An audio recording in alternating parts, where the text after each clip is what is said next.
Welcome to the Top Floor Podcast. My name is Darren Kanthal, and today we have the CEO of Denver Beer Co., Robert MacEachern. Did I say it right? You did, Darren. Oh, Congratulations. thank Not too you. bad for a New Yorker. Thank you. All I'll give you right. that. So out of the gates here, let's just say it, right? You're a Boston guy, and I'm from New York, and as I much as am a we like each Boston other, we guy. also have a natural hatred, right? Yeah, I mean, I've gotten to like you a little bit, I guess, but I'm really never truly going to like you. So, I mean, if you came to me and you said you were a Mets and Jets fan, I'd probably be a little bit easier between us. But Giants and Yankees, unacceptable. Yes, yes. And of course, my favorite stat is Eli Manning is 2-0 against Mhm. Brady in the Super Bowl, right? It's got to That come was out. nice talking to you. So Yes. I got these things I got to go to. All right, take a moment. Introduce yourself. Tell the people who you are. Sure, I'm Robert MacEachern. I'm the CEO of Denver Beer Co. I've been with Denver Beer Co. a little under 2 years now. So I moved to Denver about under 2 years ago. I have two daughters, and one of them actually lives here in Denver. Michaela's a school teacher in Aurora, shaping young minds and doing all the right things. And then my youngest daughter's Ryan is last year of law school in University of South Carolina. So my two daughters, my daughter, like I said, was out here, so it gave me the opportunity to spend more time with her and be here. And I've been enjoying Denver and it's beautiful outdoors and the great golf courses. Great golf. Okay. Mm, So you're a golfer. I am a golfer. Okay. I don't know how good I am though. I've been playing for a long time and it just doesn't seem to get better. You'll walk up to the ball, you hit it really well, and you're like, all right. Then you walk up to the next shot, and it looks like you've never played before, right? And so, but I'm a player, so I should just say that. I usually like to joke that I'm good for 7 holes. Ha ha. Mhm. Because I suck, and my patience and my attention span don't normally equate to good golf. However, I'm going to play on Sunday, and I'm pretty sure we're playing 18. So I guess I'll have to be good for 15 holes. Well, that's what the beer is for, That's right. That's right? right. I played in a tournament, a veterans tournament, last week or the week before, and they had the longest driver contest winner, like the guy with the longest drive, 451 yards. Wow. And he would drive for you if if you gave money, right? If you donated money, and oh my, his club head speed was like I'm never gonna let one of my friends tell me to slow my club head speed again down because like you could barely see the club going through the air. I mean, it was wicked. Wow. So yeah, but I'm with you. I'm good for 95. So All right, so we touched upon the East Coast thing, which is an important piece because as you and I were talking today and also last week when we met, we were talking somewhat about the differences between the Northeast and Colorado. And one of the things that you said was important for you in your career was having thick skin. And I'd love for you to elaborate a little bit on what does it mean to you to be thick skin and why has that been beneficial for your career? yeah, so again, Boston, New York. I mean, like, the East Coast is just moves at a different pace. And when I moved here to Denver, actually, it really occurred maybe 10 years ago, and I think that maybe it's more generational, right, than it is location. But definitely in Denver, there's a emphasis on quality of life, right, and that work-life balance. Where on the East Coast in New York, Boston, even in places like Chicago, it's very fast-paced, right? It's very you work till it's done. You're 10, 12 hours. That's expectations. And you move to places like Denver here, and it has this work-life balance. It's pretty unique.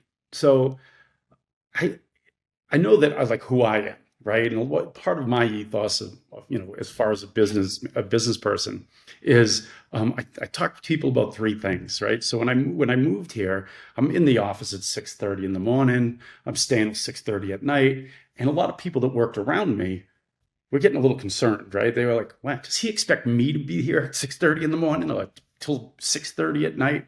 And even where I had a conversation with a few people saying, people are a little worried because is this what you expect from them? So I had to be pretty clear that that wasn't what I expected from them, right? I had to say, this is who I am. This is how I work. Yeah, maybe if I was as good as my job as I could get it done in 40 hours, that'd be great. But it's a work in progress, right? Constant learning. And so it was that level of reassurance that I don't think had a lot of over the last, 15 years ago, let's say 20 years ago, especially on the East Coast. It was like, no, you stay here until you're done. And so I think you just develop this thick-skinnedness where you're okay with those difficult conversations. You're okay with being, working long hours and things like that, And one of the things I did to kind of break the ice with folks is on this issue was I talk about this, my ethos, and it's, be yourself, be present, and be fearless. And so being yourself is so important. Like you don't have to be who I am. Like that's not my expectations, right? My expectations are for you to be you, and we'll figure out how the dynamic of our relationship works. And I think that it went a long way for a lot of the folks that look at life and work in a different way than I do, right? And it made them more comfortable in approaching me on different things. And so I think that approach for me worked, especially not only here in Denver, but with the younger generation who has this dynamic of work-life balance that, quite honestly, I didn't have when I started in this industry. And so it's been beneficial for me to manage that way from a here's who I am, be who you are, and that's what's important. And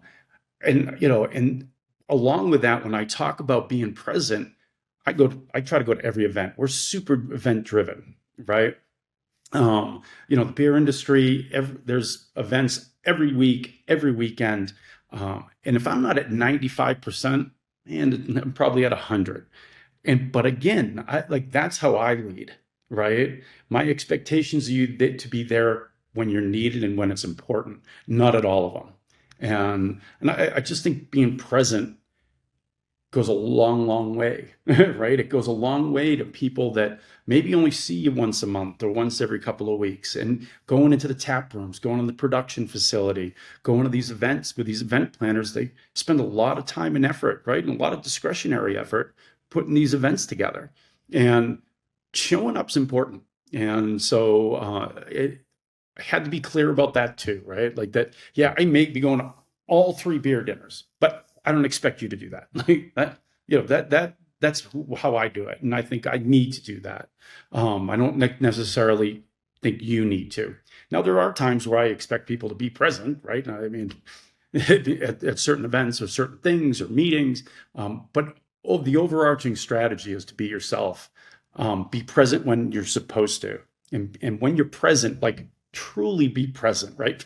Be authentically listening. Be authentic while you're there. Nothing drives me more crazy than having a leader going to a tap room or a restaurant and them sitting in the corner on their laptop. Like, I don't know. Like, you're there to help.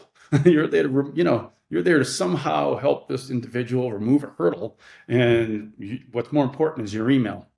And so that's been something that for a long time that I've insisted on, that we do our admin in the office or at home. We can be connected and authentic when we're in our units, right?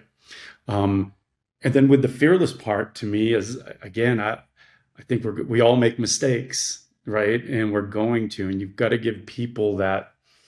You got to give them that leniency to make mistakes, and because iteration is the mother of all innovation. And if we don't make mistakes, if we don't, Ron Shake is the CEO of Panera, and I remember him sitting there. We were talking about something, and he looks at me. He's like, Robert, if you get shit done the first time, you're not doing difficult stuff. You're not doing hard stuff. Yeah, like, what do you do with your time? And I've never forgot that. Like, because so many times you go, oh, I can't. You talk to people like, oh, I can't believe I didn't get it right the first time. And, well, that's okay. And so you got to give people that space, I think, to be fearless and make mistakes. Again, I think that is something that a lot of us learned the hard way. And then I think in today's world, people have got to be taught that and be able to understand they can make mistakes. And I want you to make mistakes. I want you to learn from them. I don't want you to make the same mistake over and over again. But you can. It's okay to. It's okay not to be right all the time. So again, I think we learned by fire, and now hopefully we're leading in a different way, right? And we're getting better at our approach to people and our approach to leadership, and whether it's subordinates, whether it's people that work for you, people that you work with, or people you work for. I think that approach is appreciated in every level. Let me ask you about being present, because this is something that, quite frankly, I work on quite a bit for myself, and it's been this, journey. As much as I dislike that word, I think it's overused these days. But nonetheless, when someone is present, actually, let me rephrase. When you are present, you're not on email. You're, with the people, whoever that may be, and your brain wanders. Right? How do you manage your brain? How do you remain mentally present when it wants to escape or move, or you know what I'm trying to ask? Yeah, so especially in the hospitality restaurant world, right? There's so many moving parts. There's a ton of energy, and you've really got to train yourself to be an authentic listener, right?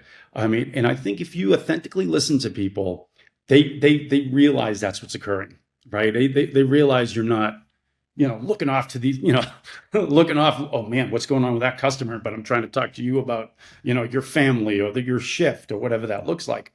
And I think that's training. I think it comes from years of doing that with not just work people, but with my family. Right. So, I learned a long time ago that you had to tell yourself the truth, right? You constantly have to do this self-reflection where you're being honest with yourself, your team, and your family. It's very difficult if you tell your family you're going to be, home at 2:00 for the soccer game, and you're booked with meetings until 5, right? You're heading for disaster, right? And it's the same thing with your team. You overcommit and you can't deliver. You're not being true to yourself, and when you and that applies to decision making with people, with business, with finance, whatever it is. You've got to take that. You've got to take that truthful approach when you make these decisions. And so that was always my approach. And when I had kids, I traveled a lot, right? I mean, I just traveled. We were just talking. I had an apartment in a different city. You know what I mean, from a different state than I lived in, because it made it easier for me to, go back and forth. I traveled, a great deal internationally, where flights are 20 hours and you're not going for 3 days, right? But I think the key for my whole life was I was always present when I was there.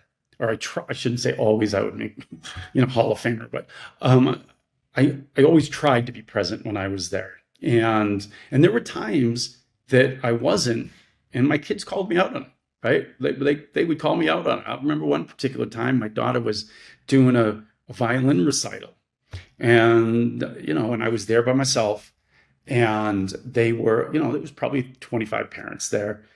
And as the other kids were going, I had my iPad open and I was kind of flipping through it. Well, my daughter saw that.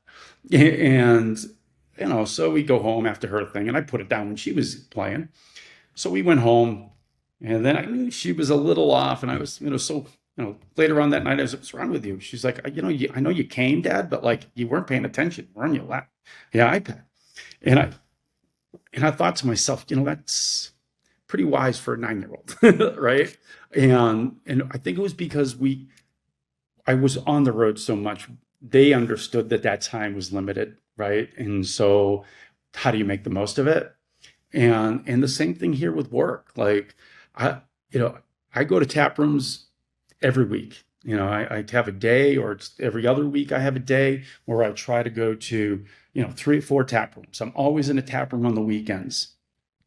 We're in the beer industry, right? So it's not hard to go in there and talk to people, have a beer, whatever you want to do, right? It's like we have brewers in tap rooms. They want you to try their product. And you go, okay.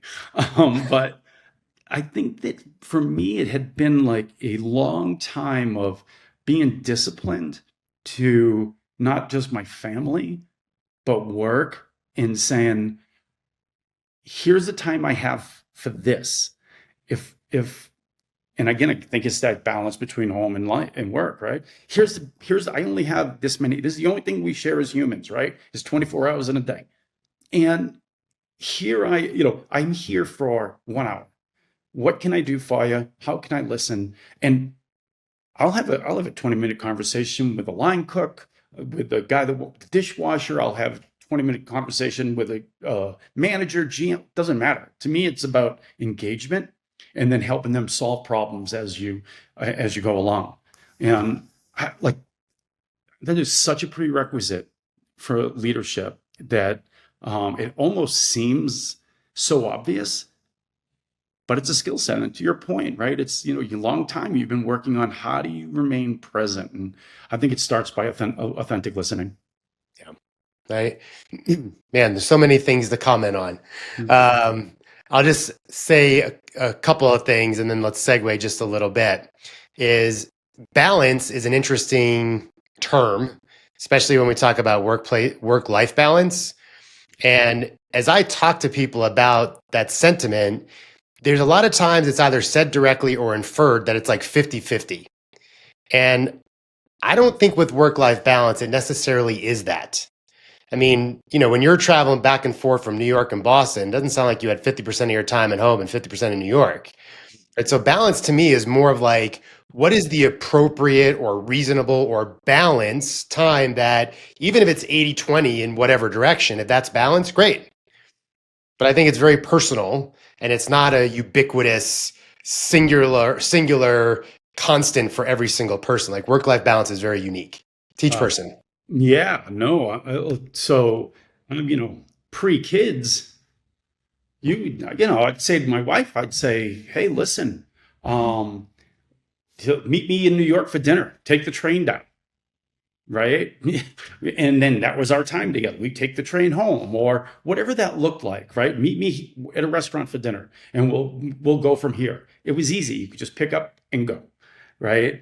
And then as time goes on and you build a different family dynamic, that alone changes everything, right? That alone is not like now work until 7 o'clock and then meeting your partner for dinner is much more difficult because, well, we got to find a babysitter. We've got to find, what are we going to do in the morning? We can't stay out late. Who's going to drive home? All these different things, right? And so I think that changes, and that's just one example that changes that balance because life happens, right? I think the mistake is separating the two, because we're trying to find balance between this world and that world, and that's impossible. It's impossible for people like myself, right? Who have so much responsibility and so many things going on that it is always going to bleed into this side, right? The home side of life, that home balance end. And so I think we try to make this very kind of strict. This is home life. This is work life. Even if it doesn't occur, that's what we're doing. But are we telling ourselves the truth? Am I at home and never taking a phone call? Right? Am I at home never going to have to manage through a crisis or book flights or have something else to do? Yeah, I wish that was the case, but it's just not. And so again, it goes back to telling yourself the truth. And I don't know if we do that enough. I think that the idea of trying to separate things so dramatically becomes very difficult. And we spend more time managing that process than really managing our lives and those relationships. And, I've always enrolled my family into my work life. Always. And so my two daughters love Denver Beer Co. Right? My oldest, my oldest got married in June, and we had a celebration in a tap room on the Thursday before, and then the Sunday after, she wanted to go to her favorite tap room and say goodbye to everybody before she went on the honeymoon, right? Again, it's it's Denver Beer Co. It's beer. It's like good food. It's you know what I mean.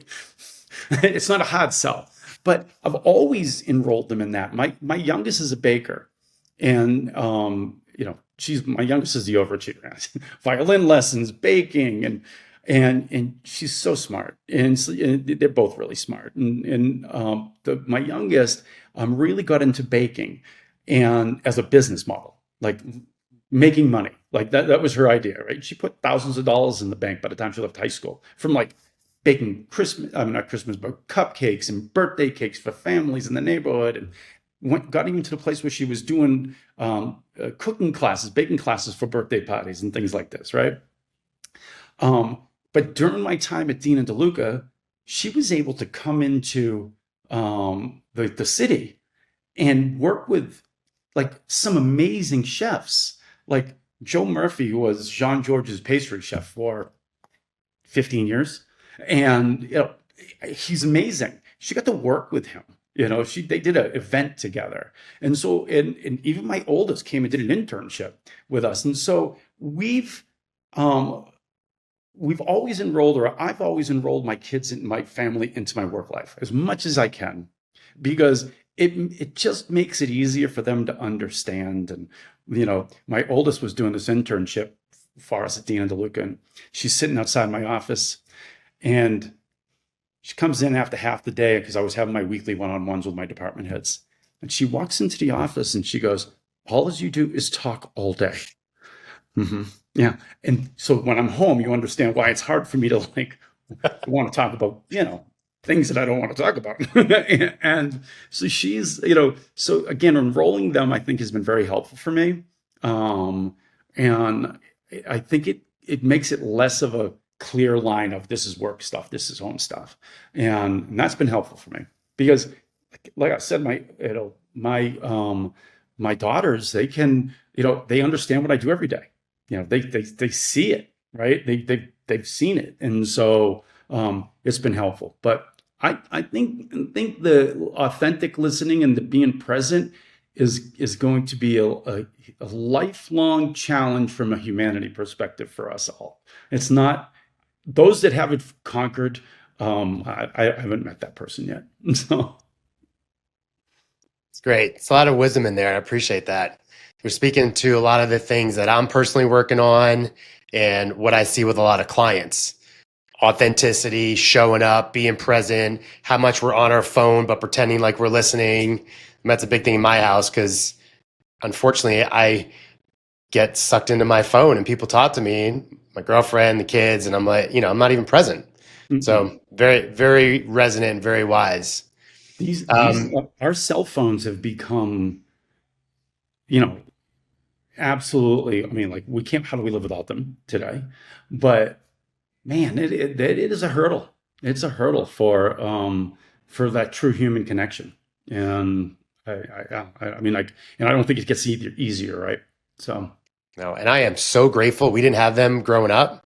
I mean, I was born in 1975 and we had none of this. None of it. And if we did, I most certainly would still be apologizing as an adult for the things I said as a kid. Mm-hmm. And I am sure I would have been addicted in all the, negative things that come with the phone. Why would you leave your house? Like you're a young developing mind. Like what? Like I can speak from a young man or boy's perspective, but I'd never leave the house. I mean, like my brain would have been so like, I would have never played sports. I'd have never been outside. And I agree. My daughter and I were talking about this was when we were in high school. They missed a call and they were supposed to go somewhere. And I was like, when we were growing up, if there was a party and we were waiting for it, to find out where it was or whatever the case. And if you missed that phone call, you weren't going to the party. Like it was, if you missed a phone call and your phone number had 9s and 0s in it because of the rotary, you weren't getting invited to the party. Right. And so there is like this sense of always missing out and always connected that, they're on the weekend, like on Saturdays, I put my phone down and I try to do all my things around the house or outside or whatever it is, without it. And so, of course, I bought the iWatch, so now I don't need that phone. Now you don't need the phone. I'm cheating, but it's difficult. I always laugh that when we didn't have the cell phones, we still didn't lose each other, right? It was like, I'll meet you at the telephone booth at noon. And if you're not there at noon, I'll come back at 12:15 or 12. Like there was always like these redundancy plans, and yet we always found each other. But yet, Always like, found each you other. know, you and I could be back to back and be like, hey, where are you? I can't find you. Oh, there you are, right behind me. Yeah, my kids do it all the time. All the time. They'll be they'll be looking for somebody, or for me, are you here yet? I'm right here. I see you. And I mean, like we had a great time. I mean, we didn't miss a beat. Like I said, we'll be there at noon. You're there at noon. You were there at noon. Who's going to pick us up? And guess what? If you were an hour late, you missed out. Don't be late, right? Be on time. Pick the phone up. And the other thing is, like, no one even talks anymore. They like text. It's like I look at my cell phone bill with my daughters, because of course, I guess that's the last thing that hangs on is the cell phone bills. I had a daughter that's married. She's like, why would I get off your bill? I'm like, nah, I wouldn't if I was you either. But so like there's I look at our phone calls compared to texts. I mean, it's like 200 to 1 to text message. It's wild. And this is how they communicate with their friends. And like, I don't know. I mean, I don't remember. I remember having to ask a girl to the movies or go, ask the girl out. You had to like literally walk up to her and say, "Do you want to go out tonight?" Like, and now you can text and be Casanova through text. It's pretty easy. I mean, he was a stumbling dummy. Yeah, managed through it. Yes. Just unlocked. Another reason why we're thicker skinned. Yeah. Rejection. Yeah. Yes. Yeah. So I want to brag on your business a little bit. Mm-hmm. Sure. And I do appreciate where we've been. This is the type of conversation that I find very interesting as the human I am. But I do want to brag on your business a little bit. So just as a quick little story, the first time you and I were supposed to speak, we had to reschedule because you were flying to Arizona. Yeah. And you've got growth happening there. Mm-hmm. I'd love to hear a little bit more about it. And what I'm real specific, let me rephrase. What I'm particularly interested in is the conversations, because I'm sure it was plural, on how you and the founders and your management team, how did you come to the conclusion of expanding down to Arizona? And I'd love to hear a little bit about the growth. Yeah, thank you. So, we look at, first we look at the craft beer world as one, like the industry, right? And the headwinds that we're facing. And, we talked briefly about these, macroeconomics and this turbulence in that space that is creating some significant headwinds. And so we looked at Denver, and we see where Denver is from a trajectory in craft beer, right? I mean, this is the epicenter of craft beer. It just is, right? And you can, like, there are some other spots that I think have the same density of breweries, but not like Denver. And so we are fortunate to have the relationship we have with Denver and Denver people. It has been something that has truly been eye-opening to me when I moved here. Like just this pure relationship with the brand, with the industry, and with craft beer. And so we have growth opportunity here in Denver and outside Denver that we're obviously exploring and capturing now. But we also look at the craft beer world organically in its entirety, and for markets that we believe we can expand into. And so when we did our research into like Phoenix or Texas, or trying to stay as regional as possible, Phoenix really stood out as one of the largest growing markets in the country, right? From just pure population. And Phoenix itself is going through this growth cycle that is, ASU's there, the medical center's there now. So it's become really an epicenter, not just for that, but for art, music, and entertainment. And where we're going is on Roosevelt Road, which is the spot, right? And so, we did a planning about a year and a half ago. We spent a day. It was myself, Doug, our CFO, and our two founders, Charlie and Patrick. And we mapped out 5 years. And we said, what does this look like in 5 years? And I like to use the word contrarian because that's what it is. There's a lot of craft beer companies that are struggling, right? That are not opening up new units, that are staying still, right? And my business philosophy has always been, when you stay still, you go backwards because you start to lose market share, right? And so I had this feeling of being contrarian, and so we built out this 5-year plan, and the 5-year plan was, where are we going to build, when are we going to build, what's the model we're going to build? Is it going to be just a tap room with beer? Is it going to be a tap room with a brew house? And is it going to be a tap room with brew house and food? Or is it going to have no brew house? And we managed through all that in about a day and a half, just from a high level planning process.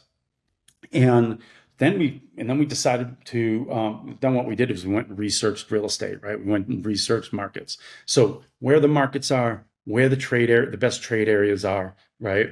And then really isolating a spot, like saying, where this is the best trade area in Arizona. If this the best market is Phoenix, and our best trade area is, Roosevelt Road, they call it the Row area, in downtown. Where do we go to Main on Main, and where do we find the best location? And so as we went through this process, Phoenix was a natural standout because, as we believe the trajectory is here with Denver, we believe it's about 5 years behind us in Denver. Just because of the growth of the city, right? The sheer amount of people that are moving there. And it's just one of those things. It's an emerging market for us. And so, we made that decision about a year and 2 months ago. And we're down in this artsy, music-driven area called Roosevelt Row. And it reminds you of Soho, before Soho became Soho, right? Just kind of edgy, tons of music, great food, street art everywhere. And it is, an emerging market that we believe we can capture in. And so we made that decision based off of data, right? But also with the idea that we understand that continuing to grow allows us at the moment to have the best success as we go through these headwinds, because it's not a Denver Beer Co. thing. It's not a Denver thing, Colorado. It is a national kind of headwinds that the craft beer world, really beer and wine, are facing, right? I mean, with the legalization of cannabis, right, that eats into our core customers, right? Younger generations, don't drink as much, that they're not standing there by the phone booth waiting for your buddy and going to get some beer and drinking a field, right? They are, they're doing less of that, and for whatever reason. And then along with the cannabis, right, I think there's a gap.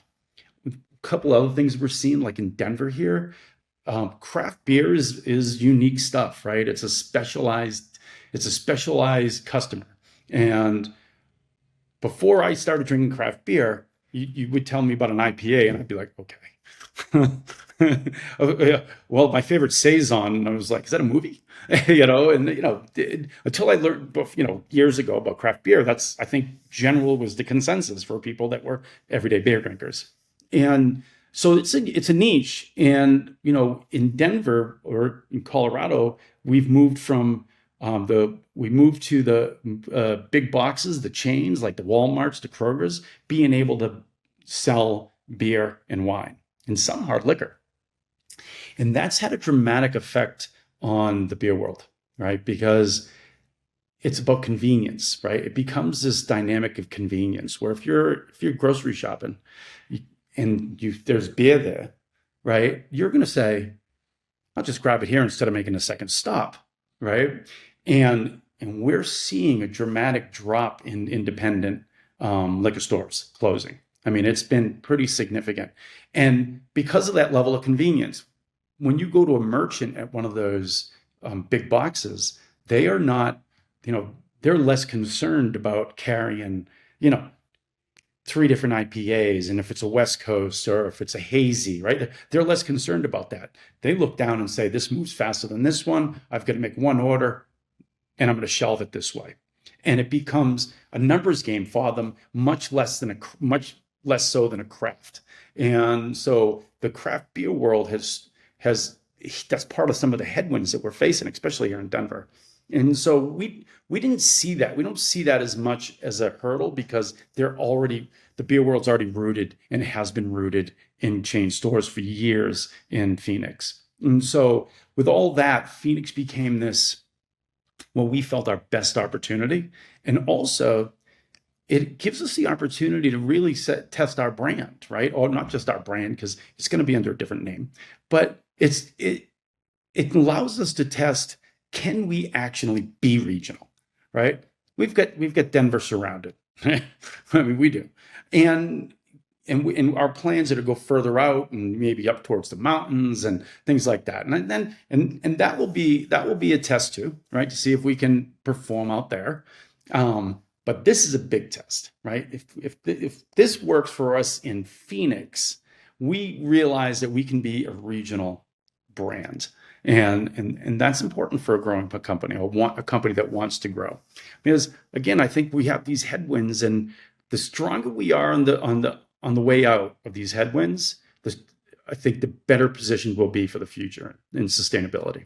So yeah, we're pretty excited about it. We're going to open this year, so it's when I say it is, it's interesting. You spend a year and 3 months negotiating, through this whole process. But in the beginning, you're negotiating leases, you're finding contractors, GCs, and everybody's happy and everything's going great. And, you can start going through the process. And then the last 120 days is like a full sprint, right? Because, I get a target. I told my GC, this is our target. and we've got this great contractor in Phoenix called, the name of the company is called Sigma Construction. And they are just, they're almost as challenged as we are as far as being excited about hitting deadlines. And so you can't ask for a better partnership. And so we are planning on opening this year. We are going to open this year. And let me rephrase that. And we are, and we're going to look to see how this is successful, and then whether or not how successful it is be how quickly we continue to expand in Phoenix. But the idea is not to just have one unit. We could fill another hour or two easily, I'm sure. And unfortunately, we're at the end of our time. Before we say goodbye, what's the name of the brewery in Arizona? It's going to be Formation Brewery. Formation Brewery. Yeah. Okay. And you had mentioned earlier that with the founders and your CFO, you discussed what the brewery was going to be: a tap room only, a brewery, food. What did you ultimately decide on? We went for the full Monty. And this space is 10,000 square foot. It is 2 floors, and it's going to have a 10-barrel brew house in it, brew system in it. We have, serving tanks so people can actually see the tanks. And it's going to be a full restaurant along with it, and a very unique design for us. And as we generally have created tap rooms with huge outdoor spaces and patios, which people love, we've approached it. I guess we approached it with a similar perspective, but with a different design approach, where we're actually making the front of this large building open up in a way where it feels like half the inside is going to be the patio, along with this patio that we have out there. And we're doing that for multiple reasons, right? Because we want to stay busy through the summer there. And I was there 2 weeks ago, it was 110. So that's a challenge. But the design is going to be unique for us. And we're excited to see her open in December. That's awesome. It's awesome. Well, thank you for being here. I appreciate the time. I love your philosophy about being authentic, being present, being fearless. I especially appreciate what we're talking about with work-life balance. And there are others, Jeff Bezos is one, who doesn't believe in the whole concept and it's just all in integration. Mhm. So not that because Bezos said it, but I appreciate what you're saying. There's some true wisdom in there. And you're a fun guy to talk to. I appreciate the time. No, you're great too, Darren. It was great talking to you, All right. Thank you. even though you're a Yankees fan. All right, man. Take Thank care. you.